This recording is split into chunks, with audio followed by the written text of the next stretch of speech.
அனைவருக்கும் வணக்கம். Welcome to doctor CSK YouTube channel.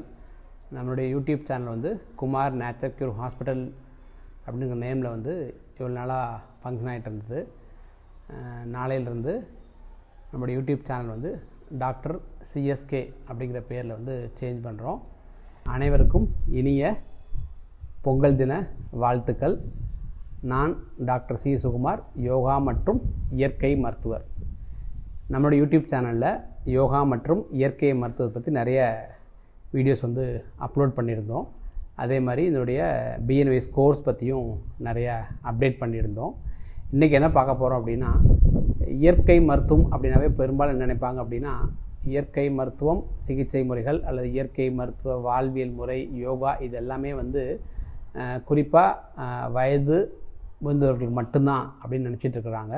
Yoga மற்றும் இயற்கை மருத்துவம் அனைவருக்கும், சிறிய குழந்தைகளுக்கும் நம்மளுடைய யோகா மற்றும் இயற்கை மருத்துவம் வந்து நிறைய வகையில் நமக்கு வந்து உபயோகமாக இருக்குது. அதை பற்றி தான் இன்றைக்கி நம்மளுடைய யூடியூப் சேனலில் பார்க்க போகிறோம். குழந்தைகளுக்கு யோகா மற்றும் இயற்கை மருத்துவம்.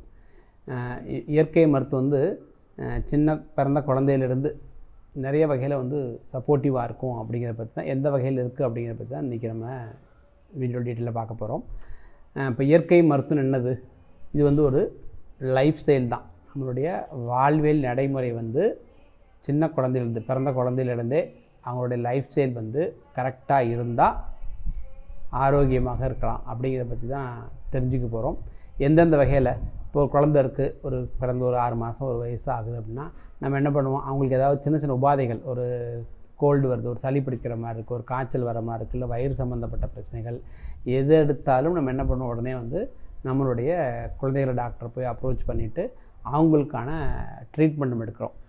பீரியாடிக் கன்சல்ட் பண்ணிவிட்டு, ஒரு கோல்டு இருக்கா அதுக்கு ஒரு மெடிசன், ஒரு ஃபீவர் இருக்கா அதுக்கு ஒரு மெடிசன், ஒவ்வொன்றுக்கும் நம்ம வந்து மெடிசன்ஸை மட்டுமே அதிகமாக நம்ம சின்ன வயசுலேருந்தே கொடுத்துக்கிட்டே இருந்தோம்னா என்ன ஆகும் அப்படின்னா, இயற்கையாக உடம்புல இம்யூனிட்டி பவர் வந்து குறைய ஆரம்பிச்சிடும். ஏன்னா சளிங்கிறது சாதாரணமாக வரும், குழந்தைகளுக்கு சளி பிடிக்கக்கூடியது தான். சில உணவுகள் ஒத்துக்கலையோ இல்லை சில கிளைமேட் சேஞ்சஸ்னால ஏதோ ஒரு வகையில் வந்து அவங்களுக்கு வந்து சளி பிடிக்கிறதுக்கு ஒரு காமன் தான். அதே மாதிரி சளி வந்து ஒரு 2 நாள் 3 நாள், அதிகபட்சம் 1 நாள் 10 நாளில் ஆட்டோமேட்டிக்காக இயற்கையாக வந்து அது வந்து சரியாகிறதுக்கு வாய்ப்புகள் நிறையா இருக்குது.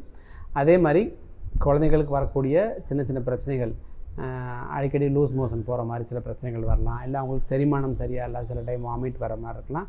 ஏதாவது ஒரு வகையில் சின்ன சின்ன உபாதைகள் வரும். அதெல்லாம் இயற்கையாக நடக்கக்கூடியது தான், இயற்கையாக சரி பண்ணக்கூடியது தான். அதுக்கு நம்ம டைம் கொடுக்கணும். டைம் கொடுக்காம குழந்தைங்களுக்கு உடம்பு சரியா உடனே நம்ம வந்து ஹாஸ்பிட்டல் போகிறோம், அதுக்கு ஒரு மெடிசின்ஸ் வந்து ப்ரிஸ்கிரைப் பண்ணி வாங்கிக்கிறோம். சில கண்டிஷன்ஸ்லாம் டாக்டரே சொல்லுவாங்க. என்ன சொல்லுவாங்க அப்படின்னா, இதெல்லாம் வரக்கூடியது தாங்க, இது வந்து ஒரு 2-3 நாளில் சரியாக போயிடும் அப்படின்னு சொல்லுவாங்க. ஆனால் நம்ம என்ன பண்ணுவோம், அதை ஒத்துக்கிறது தயாராக, எனக்கு உடனே சரியாகணும், உடனே அதுக்குரிய மருந்துகள் ப்ரிஸ்கிரைப் பண்ணுங்கள் அப்படிமோ. அதே மாதிரி சிலது பார்த்திங்கன்னா, உங்களுக்கு வந்து சாதாரணமாக ஃபீவராக இருந்தால் கூட எனக்கு ஃபீவர் உடனே சரியாகணும், ஃபீவர் சரியாகிறதுக்கு ஆன்டிபயோட்டிக் கொடுத்தா சரியாகும்னு சொல்லி நம்மளே என்ன பண்ணுறோம், நம்மளை வந்து தன்மையை மாற்றிக்கிறோம். எதுக்கு எடுத்தாலும் மெடிசன்ஸ் அலோபதி மெடிசன்ஸ் எடுத்தால் மட்டும்தான் நமக்கு சரியாகும்னு சொல்லிட்டு குழந்தைகள் எடுத்து நம்ம வந்து பழக்கிட்டோம்னா நமக்கு அதுக்கு தான் நம்ம வந்து அடிக்ட் ஆகிரும். அப்போ அது என்ன பண்ணணும் அப்படின்னா, சின்ன வயசுலேருந்தே நம்மளுடைய இயற்கை மருத்துவ முறைகளை தெரிஞ்சுக்கிட்டு, சில வீட்டு குறிப்புகளை வந்து தெரிஞ்சுட்டு உணவு முறைகள் சேர்த்திட்டிங்கன்னா குழந்தைகளுக்கு வரக்கூடிய சிறிய உபாதைகளை வந்து நம்ம வந்து வித்தவுட் மெடிசன்ஸ் வந்து சரி பண்ண முடியும்.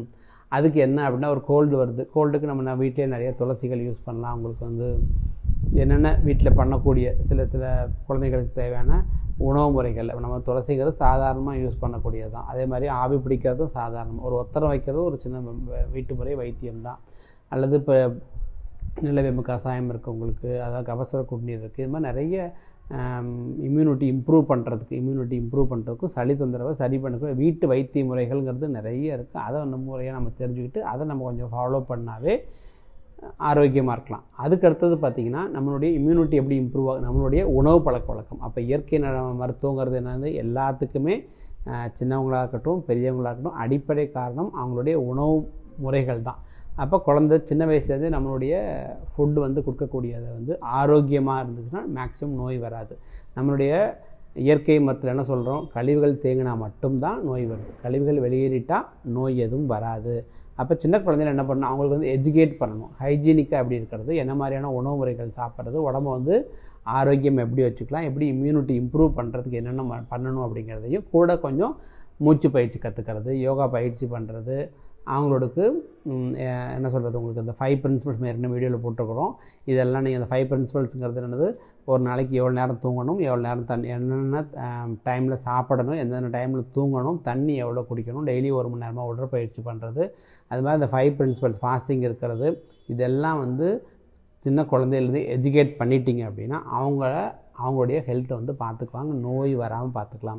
அதனால் இயற்கை மருத்துவங்கிறது பெரியவங்களுக்கு மட்டும் இல்லை, சின்ன குழந்தைங்களுக்கு இருக்குது. அதை எஜுகேட் பண்ணுறதும் அப்படின்னா ஒரு 5 வயசுலேருந்து என்ன பண்ணணும், கம்பல்சரி யோகா பண்ணணும். இப்போ நம்ம மருந்துக்கு டெய்லி என்ன பண்ணுறோம், காலையில் சாப்பிட்றோம், மத்தியானம் சாப்பிட்றோம், நைட் சாப்பிட்றோம். ஒரு நாளைக்கு 3 வேளை சாப்பிட்றதுங்கிறத வந்து ஒரு பழக்கமாக இருக்கிற மாதிரி டெய்லியும் அரை மணி நேரமாவது யோகா பண்ணணும், மூச்சு பயிற்சி பண்ணணும், சூரிய நமஸ்காரம் பண்ணணும். என்னென்னா அவங்க இந்த ஏஜ் குரூப் தேவையோ என்னென்ன பண்ண முடியும் முறையாக வந்து கற்றுக்கிட்டு அதை நீங்கள் ஃபாலோ பண்ணிங்கன்னா குழந்தைகளுக்கான இம்யூனிட்டி கண்டிப்பாக நமக்கு வந்து குறையாது. இம்யூனிட்டி கரெக்டாக இருந்தால் அடிக்கடி வரக்கூடிய சின்ன சின்ன உபாதைகள் நம்ம வந்து வராமல் பார்த்துக்கலாம், ஆரோக்கியமாக இருக்கலாம். சின்ன வயசுலேருந்தே யோகாங்கிறது ஒரு ஹேபிட்டாக வந்துருச்சு அப்படின்னா எந்த பிரச்சனையும் இருக்காது. அப்போ குழந்தைகளுக்கு நமக்கு வந்து எஜுகேட் பண்ணுறது என்னென்னா, ஃபஸ்ட்டு வந்து லைஃப் ஸ்டைல் என்னென்னா நம்ம வந்து சாப்பிடணும், என்னென்ன பண்ணணுங்கிறது பேசிக் நீட்ஸ், அவங்களுக்கு என்னென்ன தேவைகள் அதை வந்து முறையாக கற்றுக்கிட்டாவே எந்த நோய்களும் வராது. அதில் வந்து எத்தனை மணிக்கு தூங்குறது, இப்போ நிறையா பார்த்திங்கன்னா குழந்தைகள் வந்து லேட்டாக தூங்குறது, ஒரு 10 மணி 11 மணி வரைக்கும் சின்ன வயசுலேருந்து தூங்க மாட்டான், அதே பழக்கமாயிடும். அதை காலை எந்திரிக்கிறது பார்த்திங்கன்னா 7 மணி 7:30 மணி அப்புறம் ரொம்ப லேட்டாக எந்திரிக்கிறது, அதை வந்து ஃபஸ்ட் கரெக்ட் பண்ணணும். 10 மணிக்குள்ள தூங்கணும், 6 மணிக்குள்ள எந்திரிக்கணும். அப்புறம் தண்ணி குடிக்கிறது, சின்ன வயசுலேருந்து தண்ணி வந்து எந்த அளவுக்கு குடிக்கணும், காலை எழுந்த உடனே நம்ம வந்து ப்ரஷ் பண்ணிவிட்டு அவசியம் தண்ணி குடிக்கணுங்கிற ஒரு பழக்கத்தை நம்ம வந்து பழக்கப்படுத்தணும். அதுக்கப்புறம் டைமுக்கு சாப்பிட்றது, காலையில் மத்தியானம் நைட்டு. இப்போ வந்து என்ன பண்ணுவாங்க, குழந்தைகள்லாம் வந்து ஸ்கூல் போயிட்டுருக்காங்க, ஒரு சாட்டர்டே சண்டே லீவ் வருது அப்படின்னா அன்றைக்கி என்ன பண்ணுவாங்கன்னா ரொம்ப லேட்டாக எழுந்திரிக்கிறது, ஒரு 8 மணி 9 மணிக்கு எழுந்திரி, அதுக்கப்புறம் சாப்பிட்றது. அந்த மாதிரி இல்லாமல் டெய்லியும் ஒரே டைமில் எழுந்திரிக்கிறதுக்கு ஒரு பழக்கப்படுத்திக்கிட்டிங்கனாவே போதும். அப்போ டைமுக்கு சாப்பிட்றது, சாப்பாட்டில் வந்து பேலன்ஸ் டயட்டாக இருக்கணும். அந்த பேலன்ஸ் டயட்லேயும் பார்த்திங்கன்னா தேவையான அளவுக்கு காய்கறிகள் இருக்கணும், கீரைகள் சாப்பிடணும், ஃப்ரூட்ஸ் சாப்பிடணும். காலையில் மதியானம் நைட் 3 வேளை உணவில் கண்டிப்பாக பழங்கள் இல்லாமல் உணவு இருக்கக்கூடாது, அதே மாதிரி காய்கறிகள் இல்லாமல் உணவு இருக்கக்கூடாது. டெய்லியும் கண்டிப்பாக ஏதோ ஒரு டைமாவது ஃப்ரூட்ஸாவது நம்ம வந்து சாப்பிடணும் அப்படிங்கிறத குழந்தைங்களுக்கு எஜுகேட் பண்ணணும். இது எல்லாமே தான். ஒரு குறிப்பிட்ட ஏஜுக்கு மேலே அவங்க வந்து ஒரு 5 இயர்ஸ் இருக்காங்க, ஒரு 10 இயர்ஸ்க்கு மேலே இருந்துட்டாங்கன்னா எனிமாங்கிறதையும் அவங்களுக்கு வந்து இன்ட்ரடியூஸ் பண்ணணும். வயிறு சுத்தப்படுறதுக்கு எனிமா நல்லது அப்படின்னு சொல்லிட்டு அதை நான் அவங்களுக்கு வந்து மந்த்லி ஒன்ஸ் அல்லது 15 days ஒன்ஸ் எனிமா எடுக்கிறது நல்லது அப்படிங்கிறது, அதையும் இந்த கிரியாலாம் கற்றுக்க சொல்லணும். மூக்கு கழுவுற பயிற்சி கற்றுக்க சொல்லணும், கண் கழுவுற பயிற்சி கற்றுக்க சொல்லணும். அது மாதிரி கிரியா வந்து பண்ணுறதுல எனிமா ஒரு ட்ரீட்மெண்ட்டு அவங்களுக்கு எஜுகேட் பண்ணி என்னென்ன இயற்கை மருத்துவ சின்ன சின்ன ட்ரீட்மெண்ட் இருக்கிறது. அதே மாதிரி மந்த்லி ஒன்ஸ் வந்து எண்ணெய் குளியல் எடுத்துக்கிறது, அப்புறம் மந்த்லி ஒன்ஸ் அல்லது ட்வைஸ் வந்து நீராவி சிகிச்சை எடுத்துக்கிறது, வாழை இலை சிகிச்சை, இந்த மண் சிகிச்சை, என்னென்ன இயற்கை மருத்துவ சிகிச்சைகள் இருக்கோ அதெல்லாம் குழந்தைகளுக்கு இயற்கை மருத்துவருடைய அட்வைஸை கேட்டுட்டு என்னென்ன ஸ்டேஜில் என்னென்ன தேவை அப்படிங்கிறத நீங்கள் தெரிஞ்சுக்கிட்டு சின்ன வயசுலேருந்து இயற்கை மருத்துவ ட்ரீட்மெண்ட் நீங்கள் பழகிட்டீங்க அப்படின்னா உங்களுடைய குழந்தைகளுக்கு கண்டிப்பாக எந்தவித நோய்கள் வராது. நோய்கள் வராத விட அவங்களுடைய லைஃப் ஸ்டைல் வந்து கரெக்டாக லீட் பண்ணாங்கன்னா லேட்டர் ஏஜில் ஒரு 40+, 50+ வராங்கன்னா அவங்க டயபெட்டிக் பற்றி யோசிக்க தேவையில்லை, சர்க்கரை நோய் வராது, இரத்த கொதிப்பு வராது, ஹார்ட் ப்ராப்ளம் வராது. அவங்களுடைய வாழ்நாள் ஆயுளை வந்து அதிகரிக்கிறதுக்கு அடித்தளங்கிறது குழந்தைகளில் நம்ம என்னென்ன பண்ணுறோம், சின்ன வயசில் என்ன மாதிரியான உணவுகள் எடுத்துக்கிறோம், என்ன மாதிரியான உடற்பயிற்சிகள் பண்ணுறோம், என்ன யோகா பண்ணுறோம், என்ன மாதிரியான ட்ரீட்மெண்ட்லாம் இயற்கை மருத்துவத்தில் இருக்கோ அதெல்லாம் தெரிஞ்சுக்கிட்டு ஃபாலோ பண்ணுறோம். இதெல்லாம் அவங்களுடைய என்ன சொல்கிறது, ஒன்று வாழ்க்கை நடைமுறை நம்ம வந்து கற்றுக்கிறது யார், குழந்தைங்களுக்கு கற்றுக் கொடுக்கறது பெரியவங்க தான். பெரியவங்க வந்து உங்கள் வீட்டில் தாத்தா பாட்டி இருக்கலாம், அல்லது பேரண்ட்ஸ், யாருக்கு டைம் கிடைக்குதோ அந்த இயற்கை மருத்துவத்தை அதிகமாக நீங்கள் வந்து டீச் பண்ணுங்கள். அதே மாதிரி நீங்களும் அதை ஃபாலோ பண்ணி குழந்தைங்களுக்கும் ஃபாலோ பண்ணுறதுக்கு ஒரு கைட்லைன்ஸ் கொடுத்தீங்க அப்படின்னா இயற்கை மருத்துவம் குழந்தைங்களுக்கும் கண்டிப்பாக உபயோகமாக இருக்கும். எதுக்கு எடுத்தாலும் நம்முடைய மெடிசன்ஸை டிபெண்ட் பண்ணாமல் நம்ம உடம்பை நம்ம நம்பணும். அதாவது எல்லா நோய்களுக்கும் காரணம் யாருன்னா நம்ம தான். நம்ம என்ன பண்ணுறோமோ அது உடம்புக்கு காமிக்கும். அதை நம்ம வந்து கரெக்டாக டைமுக்கு சாப்பிட்றது, இந்த மாதிரி சின்ன சின்ன பிரச்சனைகள் எல்லாமே நம்ம வந்து சரி பண்ணுறதுக்கு நம்மளுடைய லைஃப் ஸ்டைல் வந்து கரெக்டாக இருந்துச்சு அப்படின்னா எந்த பிரச்சனையும் இருக்காது. அதனால் யோகா மற்றும் இயற்கை மருத்துவம் வந்து பெரியவங்களுக்கு மட்டும் கிடையாது, நாள்பட்ட நோய்களுக்கு கிடையாது, பிறந்த குழந்தையிலிருந்து எல்லாத்துக்குமே இயற்கை மருத்துவ தீர்வுகள் இருக்குது. அதை நீங்கள் முறையாக வந்து இயற்கை மருத்துவர் கன்சல்ட் பண்ணிவிட்டு ஃபாலோ பண்ணிங்கன்னா போதும். அதே மாதிரி இப்போ உள்ள டைமில் பார்த்திங்கன்னா நம்மளுடைய பழக்க வழக்கங்கள், உணவு பழக்க வழக்கம் எல்லாமே மாறிக்கிட்டு இருக்குது. ஒரு செடன்ட்ரியான லைஃப் இருக்குது. ஃபிசிக்கல் ஆக்டிவிட்டிஸ் கம்மியாக இருக்கிறனால சின்ன குழந்தைங்களே வந்து வெயிட் வந்து ஒரு பிரச்சனையாக இருந்துகிட்ருக்கு. ஒரு சைல்டு ஒபேசிட்டி, ஒரு சின்ன குழந்தைங்க ஒரு 5th படிக்கிறாங்க அப்படின்னா ஒரு 50 கிலோங்கிறது சாதாரணமாக இருக்காங்க. அப்போ சின்ன வயசுலேருந்தே உடற்பருமனுங்கிறது ஒரு பெரிய பிரச்சனையாக இருக்குது. அப்போ உடற்பருமனை வந்து சரி பண்ணுறதுக்கு நம்ம என்ன பண்ணணும் அப்படின்னா லைஃப் ஸ்டைல் தான். திருப்பி ஏற்கனவே சொன்ன மாதிரி தான், அவங்கள சின்ன வயசே எஜுகேட் பண்ணால் உடற்பருமன் வராதே. இதெல்லாம் ஃபாலோ பண்ண எதுக்கு நமக்கு வந்து வெயிட் அதிகமாக போடும்? நிறைய ஃபாஸ்ட் ஃபுட் சாப்பிட்றது, ஜங்க் ஃபுட் சாப்பிட்றது, நிறைய நான்வெஜ் சாப்பிட்றது, இதெல்லாம் நம்ம தவிர்த்தாவே உங்களுக்கு கண்டிப்பாக உடற்பருமன்கிற பிரச்சனை வராது. அதே மாதிரி சின்ன வயசில் நமக்கு வெயிட் அதிகமாக போட்டுருச்சு அப்படின்னா பெண் குழந்தையாக இருந்தாங்கன்னா அவங்களுக்கு குறிப்பிட்ட ஏஜுக்கு மேலே உங்களுக்கு மென்சஸ் ஆகிறாங்க, அதுலேயும் பிரச்சனை இருக்கும். அந்த நீர்க்கட்டிகள் வர்றதுக்கு பிரச்சனை இருக்கும். வெயிட் அதிகமாகணும்னா அது எல்லாமே அந்த கர்ப்பப்பை சம்மந்தப்பட்ட எல்லா நோய்களுக்கும் அடிப்படை காரணம் அவங்களுடைய சின்ன வயசில் என்னென்ன பண்ணினாங்களோ அதெல்லாம் வரும். வெயிட் போட்டுச்சுன்னா அந்த பிரச்சனை வரும். உங்களுக்கு சரியான ஃபுட் எடுத்துக்கலனாலும் பிரச்சனை வரும். ரத்த அளவு கம்மியாக இருக்கா, அதுக்கும் நம்மளுடைய உணவு முறைகள் தான். அப்போ இதெல்லாம் நம்ம வந்து தெரிஞ்சுக்கிட்டு அவங்கள என்ன பண்ணணும், இயர்லி ஒன்ஸ் ஆகுது இயற்கை மருத்துவமனை கூட்டிகிட்டு போயிட்டு அங்கே முகாம்லாம் நடந்துச்சு அப்படின்னா ஒரு 3 நாளோ 5 நாளோ அங்கேயே தங்க வச்சு இயற்கை உணவுகள் பற்றியும் அவங்களுக்கு ஒரு அறிமுகம் கொடுக்கறதுக்கு ஒரு வாய்ப்பாக இருக்குது. ஏன்னா சில உணவுகள் எல்லாம் வீட்டில் செஞ்சு கொடுத்தா அவங்க சாப்பிட மாட்டாங்க. இது மாதிரி இயற்கை மருத்துவமனையில் ஒரு 3 நாள் 5 நாள் குழந்தைங்களை விட்டுட்டிங்க அப்படின்னா அவங்க வந்து அதை வந்து ஒரு பழக்கப்படுத்துவாங்க. காலையில் நேரத்தில் எந்திரிக்கிறது ஒரு பழக்கம், தண்ணி குடிக்கிறது ஒரு பழக்கம், காலையில் வந்து இயற்கை உணவு எப்படி சாப்பிட்றது, யோகா பண்ணுறது, மூச்சு பயிற்சி பண்ணுறது, வாக்கிங் பண்ணுறது, ஒரு மட்பேக் ட்ரீட்மெண்ட், ஒரு தொட்டி குளியல் ட்ரீட்மெண்ட், இல்லது இந்த வாழை இலை, மண் குழி மாதிரி சின்ன சின்ன ட்ரீட்மெண்ட்டில் எக்ஸ்பீரியன்ஸ் பண்ணிட்டாங்கன்னா அதை வந்து ஒரு இயர்லி ஒன்ஸ் நம்ம வெக்கேஷன் டைமில் இப்போ டிசம்பர் ஹாலிடேஸ் வருது, சம்மரில் ஹாலிடேஸ் வருது, எப்போயாவது ஹாலிடேஸ்னால் பேரண்ட்ஸோட குழந்தைகளும் சேர்ந்து இயற்கை மருத்துவமனையில் ஒரு 3லேருந்து 5 நாள் தங்கி அதுக்கான ஒரு ட்ரைனிங் மாதிரி எடுத்துகிட்டே இருந்தாங்கன்னா அவங்களுடைய ஆரோக்கியத்துக்கு எந்த பிரச்சனையும் இருக்காது. நல்லா ஆரோக்கியமாக இருக்கலாம், எந்தவித நோயும் வராது.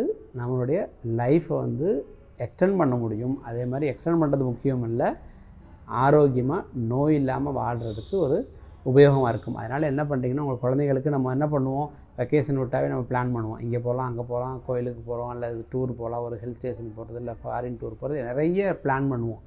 அந்த பிளானில் கண்டிப்பாக இயற்கை மருத்துவமனையிலையும் வருஷத்துக்கு ஒரு 3 நாளோ 5 நாளோ கண்டிப்பாக குழந்தைய கூட்டிகிட்டு போய் இருக்க வைக்கணும் அப்படிங்கிற ஒரு பழக்கத்தை பழகிட்டிங்கன்னா உங்களுக்கு நீங்களே ஒரு டாக்டர் ஆயிடலாம்.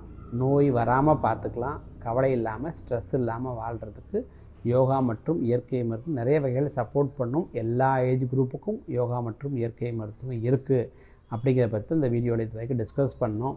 உங்கள் வீட்டில் உங்களுடைய குழந்தைங்களுக்கு ஏதாவது நோய்கள் இருக்குது, தொந்தரவுகள் இருக்குது அப்படின்னா நீங்கள் கவலைப்பட தேவையில்லை. தாராளமாக இயற்கை மருத்துவமனை வந்து காண்டாக்ட் பண்ணி எங்களுடைய ஹாஸ்பிட்டல் நம்பருக்கு ஃபோன் பண்ணிவிட்டு இந்த மாதிரி குழந்தைங்களுக்கு இது மாதிரி இருக்குது, நம்ம இயற்கை தீர்வு இருக்கா, என்ன பண்ணான்னு கன்சல்ட் பண்ணிவிட்டு அதுக்குரிய ட்ரீட்மெண்ட்டை நீங்கள் வந்து ப்ராப்பராக எடுத்தாவே போதும். இது வரைக்கும் யோகா மற்றும் இயற்கை மருத்துவத்தில் குழந்தைகளுக்கும் எந்த அளவுக்கு நமக்கு உபயோகமாக இருக்கும் அப்படிங்கிறத பார்த்தோம். நன்றி, வணக்கம்.